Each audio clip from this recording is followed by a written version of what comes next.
நாங்கள் கொல்லத்தின் அழகான காயலில் இருக்கிறோம். இது ஒரு காலத்தில் தகர்க்க முடியாத செங்கோட்டையாக கருதப்பட்டது. ஆனால் 2025 டிசம்பரில் கொல்லம் மாநகராட்சி UDF வசம் வந்தது. அது LDFஐ கடுமையான அழுத்தத்திற்கு உள்ளாக்கியுள்ளது. அதனுடன் முந்திரித்துறையில் உள்ள அதிருப்தியும் சேர்கிறது. இவையெல்லாம் ஒரு ஆழமான நகர்ப்புற ஆளும் கட்சிக்கு எதிரான அலையை உணர்த்துவதாக தெரிகிறது. மேலும் RSPயின் நிலைத்திருப்பதற்கான போராட்டமும் பல பகுதிகளில் பாஜகவின் எழுச்சியும் பாரம்பரியமான இருமுனை போட்டிகளை கணிக்க முடியாத மும்முனை போட்டியாக மாற்றுகின்றன. நாங்கள் கொச்சியில் இருக்கிறோம். நான் இங்கு ரவீந்திரன் மற்றும் சீமா என்ற தம்பதியினருடன் இருக்கிறேன். We are here in Kochi and I am Ravindran and Seema. எப்படி போயிட்டு இருக்கு? நிச்சயம் 100%. தீபக் ஜோய் நிச்சயம் ஜெயிப்பார். 100% உறுதி. சரி, கேரளாவில் மொத்தமாக பார்த்தால் கேரளாவில் UDF ஆட்சி செய்யும். ஏன் தான் LDF வேண்டாம்? LDF ஏன் வேணாம்னு மக்களுக்கு தெரியுமே. மொத்தத்தில் மக்கள் எல்லாரும் பட்டினியில் வாடுறாங்க. அதுதான் மெயின் விஷயம். பட்டினிப்பாடாய் ஜனங்கள் மொத்தம். அதெல்லாம் தான் இப்போ எத்தனை பேருக்கு எத்தனை மாசமா கொடுக்காம இருக்காங்க.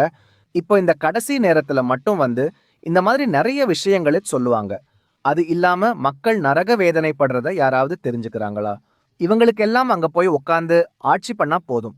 மக்களோட ஏழை எளிய மக்களோட விஷயம் ஆஸ்பத்திரி நானே மெயினா நான் வந்து சொல்லித்தர்றேன். நான் ஒரு கேன்சர் பேஷண்டா இருந்தேன். நான் RCC ஆஸ்பத்திரியில மருந்து வாங்க போனப்ப மருந்து இல்லை, வெளியில இருந்து காசு கொடுத்து வாங்கிக்கணும்னு சொல்லிட்டாங்க. அப்போ அதெல்லாம் ரொம்ப நல்ல விஷயம்தான். உண்மையை சொல்ல போனா எனக்கு கண்ணு கலங்காம என்ன செய்யும்னு சொல்லுங்க. அப்போ இந்த மாதிரி மருந்தெல்லாம் காட்சிக்கு வச்சுட்டு எதுக்கு? நிறைய கேன்சர், எத்தனை பேர், ஒருத்தன் அந்த பக்கம் படுத்து சாகணும், ஒருத்தன் இந்த பக்கம் படுத்து சாகணும், எத்தனை பேர் சாகணும். RCCல இப்போ ஒன்று போய் பாரு. RCC மருத்துவமனை இல்லையா, திருவனந்தபுரம். அங்கே நான் சாகிறதுக்குன்னு படுத்து கிடந்தேன். இப்போ ஹெல்த் நல்லா இருக்கு. இப்போ அது ஓகே ஆயிடுச்சு. இப்போ நல்லா இருக்கீங்க? ஆமா, டாக்டர் ஆயிட்டாங்க.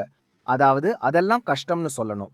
இந்த தண்ணியில கிடந்து முங்கி ராத்திரி பகல் இல்லாம தான் இவ்வளவு தூரம் கொண்டு வந்தேன்.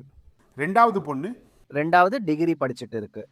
பொண்ணு 2வது டிகிரிக்கு படிக்கிறேன்.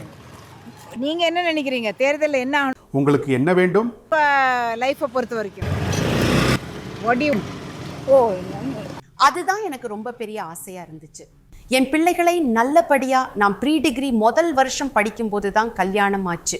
அப்புறம் படிக்கல, குழந்தைங்க பிறந்தாங்க. அப்போ எனக்கு 2 பொண்ணுங்க. அப்போ அது எங்கள் ஆசையாக இருந்துச்சு.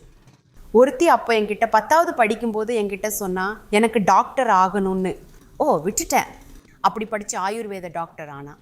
இப்போ ட்ரைவேண்ட்ரம் மெடிக்கல் காலேஜில் PG பண்ணுறா. 2வது ஆளுக்கு மெடிசின் வேண்டாம், எனக்கு ஸ்பேஸ் பற்றி படித்தா போதும்னு சொன்னாங்க. அப்படி +2ல் நல்ல மார்க் வாங்கி டிகிரி ஃபிசிக்ஸ் எடுத்து இப்போது +2ல் நல்ல மார்க் வாங்கிச்சு டிகிரி ஃபிசிக்ஸ் எடுத்து இப்போ.